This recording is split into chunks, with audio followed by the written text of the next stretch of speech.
Shalom,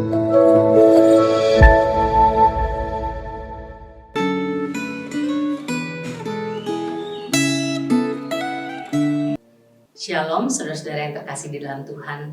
Kita bersyukur kalau hari ini kita boleh kembali merasakan kebaikan Tuhan dan penyertaan-Nya.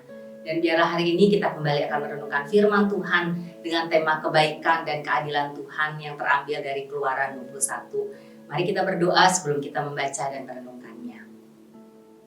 Tuhan, kami bersyukur ketika kami boleh terus merasakan kebaikan demi kebaikan yang boleh Tuhan berikan kepada kami sampai hari ini. Kami rindu Tuhan, biarlah ketika kami boleh merasakan kebaikan Tuhan, kasih yang boleh Tuhan nyatakan ketika Engkau menyatakannya lewat pengorbanan-Mu di atas kayu salib. Kami juga boleh bersyukur, bahkan kami juga boleh mengasihi sesama kami seperti Engkau mengasihi kami. Kami menyerahkan Tuhan untuk pembacaan dan perenungan firman Tuhan hari ini. Biarlah Tuhan yang boleh memimpin dan menyertai kami. Dalam nama Tuhan Yesus kami telah berdoa. Amin. Saudara, saat ini kita akan membaca hanya ayat 1 sampai ayat 4. Namun saudara-saudara diharapkan dapat membaca Keluaran 21 secara keseluruhan. Mari kita membaca ayatnya yang pertama.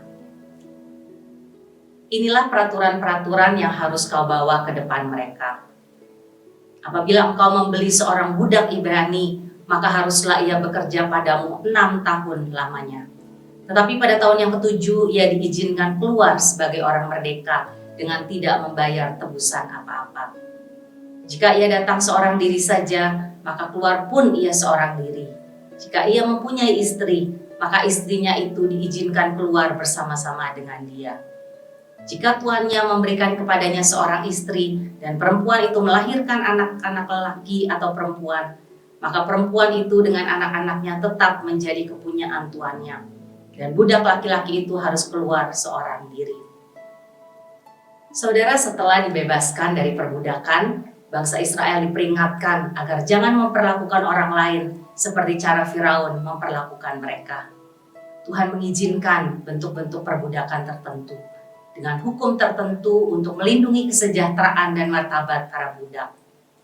Saudara, pada zaman Musa, perbudakan bersifat sukarela. Ada orang yang menjual dirinya sendiri dan menjadi budak karena ia miskin dan menganggap bahwa menjadi budak sebagai cara termudah untuk memiliki uang guna melunasi hutang-hutangnya.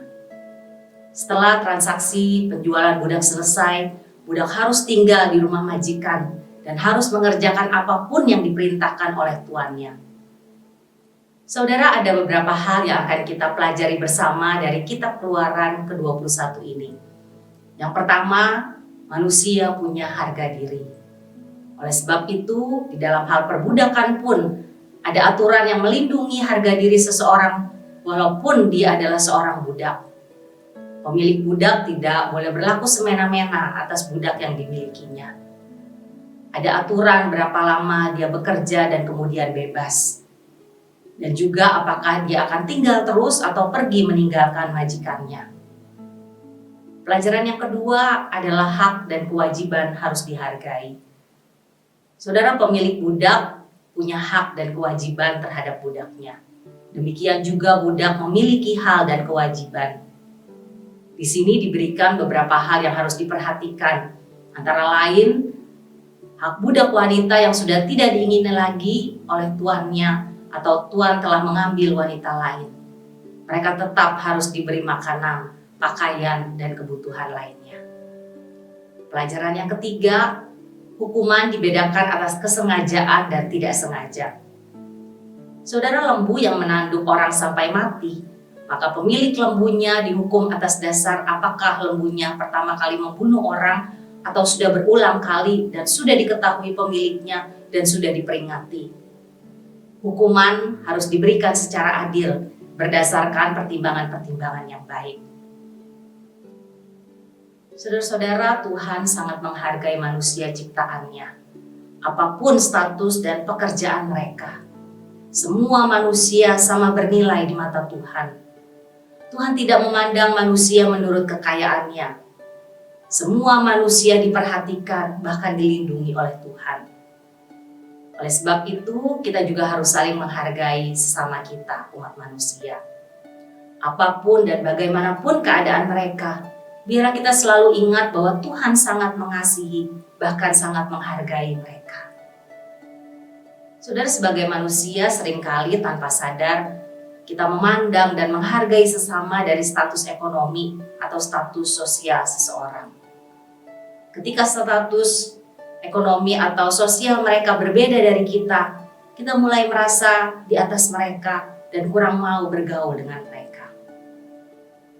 Atau ketika kita punya kekuasaan yang lebih tinggi dari mereka, kadang-kadang kita memakai kekuasaan itu untuk menjatuhkan sesama dan lupa bahwa kuasa itu berasal dari Tuhan dan Tuhan mempercayakan kepada kita untuk digunakan demi kebaikan orang lain, bahkan untuk kemuliaan Tuhan. Saudara, ketika ada orang yang datang beribadah dengan pakaian yang sangat sederhana, bahkan kita tahu status ekonomi dan sosial mereka tidak sama dengan kita. Bagaimana respon kita? Tetapkah kita menyambut mereka, bahkan mempersilahkan mereka duduk di samping kita? Seperti yang mungkin kita lakukan ketika ada jemaat baru yang memiliki sosial tingkat ekonomi yang lebih tinggi dari kita. Saudara, saat ini memang praktek perbudakan sudah tidak ada dan kita tidak lagi melakukannya. Namun hati-hati saudara, jangan sampai ada tindakan-tindakan yang kita lakukan kepada sesama kita masih seperti tuan dan budak. Tuhan sangat menghargai dan mengasihi manusia karena Ia menciptakannya sungguh amat baik. Biarlah setiap kita yang Tuhan percayakan status ekonomi lebih, biarlah kita boleh memperhatikan, bahkan kita boleh mendukung sesama kita yang kurang mampu, agar mereka dapat bertahan dan dapat hidup dengan layak. Dan jika ada di antara kita yang mungkin kurang, ingatlah bahwa Tuhan tetap mengasihi dan menghargai kita sama seperti yang lainnya. Saudara, ingatlah, jika kita menghargai sesama manusia di bumi ini, maka kita juga akan mendapatkan penghargaan dari Tuhan yang bertahta di surga. Tuhan Yesus memberkati. Amin. Mari kita masuk di dalam doa. Tuhan, kami bersyukur Tuhan, lewat firman-Mu hari ini kami belajar bahwa Engkau memandang kami bukan seperti orang lain memandang kami. Engkau sangat mengasihi kami Tuhan, bahkan Engkau sangat menghargai kami. Kami bersyukur Tuhan untuk kasih dan anugerah yang terus Tuhan berikan kepada kami. Dan kami boleh belajar Tuhan, biarlah kami pun boleh menghargai, boleh mengasihi sesama kami, seperti Engkau mengasihi kami dan Engkau mengasihi mereka. Tuhan, ampuni kami jikalau seringkali Tuhan tanpa sadar kami membeda-bedakan orang lain berdasarkan status ekonomi atau status sosial mereka. Dan biarlah hari ini kami terus boleh diingatkan bahwa sungguh Tuhan, ketika Engkau menciptakan kami dengan luar biasa dan Engkau sangat mengasihi setiap manusia ciptaan-Mu. Terima kasih ya Tuhan, biarlah kami boleh bersyukur untuk kebaikan Tuhan. Dan biarlah kami boleh terus belajar menjadi anak-anak Tuhan yang serupa dengan Engkau. Kami menyerahkan Tuhan untuk sepanjang hari ini. Biarlah Tuhan yang akan memimpin dan menyertai kami.